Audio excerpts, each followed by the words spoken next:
Une dame est tombée dans une piscine de 3,50 m.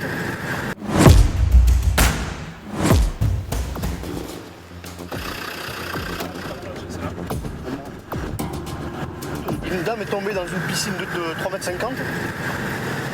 Et a priori, ça devrait être elle peut être blessée sérieusement car il y a une AR avec nous. L'AR, l'ambulance à réanimation, est déjà sur place. L'état de la victime est visiblement très grave et les pompiers qui sont sur les lieux n'ont aucune solution sûre pour l'extraire. L'unité grimpe est donc indispensable. L'intervention est à l'autre bout de la ville. Pour gagner du temps, Davy briefe déjà son équipe. Les gars, en arrivant, le baudrier complet, Manu aura déjà fait son connaissance. L'unité grimpe de la caserne d'Andoum a déjà fait le repérage des lieux. Mais c'est Davy qui va prendre les choses en main.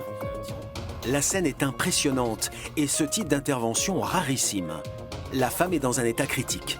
Il faut l'évacuer le plus vite possible à l'hôpital. La femme a trébuché sur le rebord de sa piscine en construction et a fait une chute de près de 3 mètres directement sur le béton.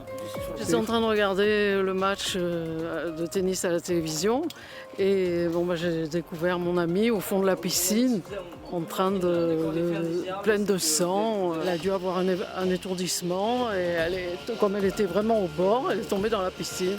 Si le brancard n'est pas maintenu à l'horizontale, il y a risque d'insuffisance cardiaque. La seule solution pour sortir la victime de là, c'est de déployer une tyrolienne. Davy doit mettre en place beaucoup de matériel. Le médecin ne lui donne que 30 minutes. La première chose à faire est de trouver 2 points d'ancrage naturel pour tendre une corde au-dessus de la piscine. L'axe de travail va être ici, on va faire une tyro ici. Ok. Point d'ancrage ici en haut, ça va être un IPN. 2 varios en haut et tu mets une patte d'ours. Ok, ça va. Allez, le marin-pompier au casque blanc est chef d'unité. Il seconde Davy dans ses opérations. Leurs coéquipiers au casque rouge sont à l'écoute de leurs instructions. Chacun a un poste prédéfini. Tout est bien coordonné, tout est réglé comme un papier à musique.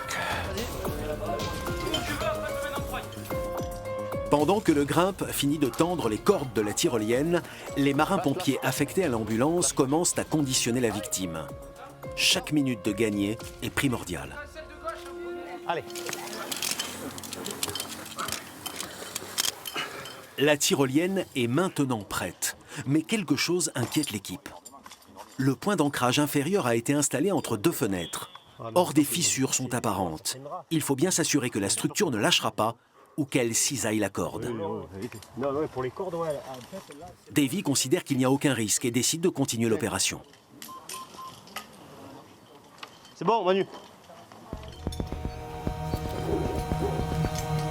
Allez.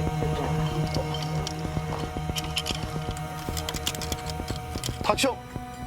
Doucement, hein. Du mou. Ok. JP, du mou. Doucement, JP à toi. Davy, en tant que véritable chef d'orchestre, doit coordonner les gestes de tous les équipiers. Régulière, tu n'es pas plus de 10 cm et le nœud pas collé. Ne vous penchez pas, les gars, ça sert à rien de tomber, elle va le poser là-bas. Du mou, s'il te plaît. C'est bon. Une fois le brancard au sol, c'est à l'équipe du SAMU d'intervenir. Pour la part du grimpe, c'est terminé. Oui, on a laissé la victime aux soins de l'AR et du VSAV Saint-Mené. La femme a été sauvée à temps. Elle va s'en tirer avec 8 côtes cassées, un traumatisme crânien et plus de 3 mois d'hospitalisation.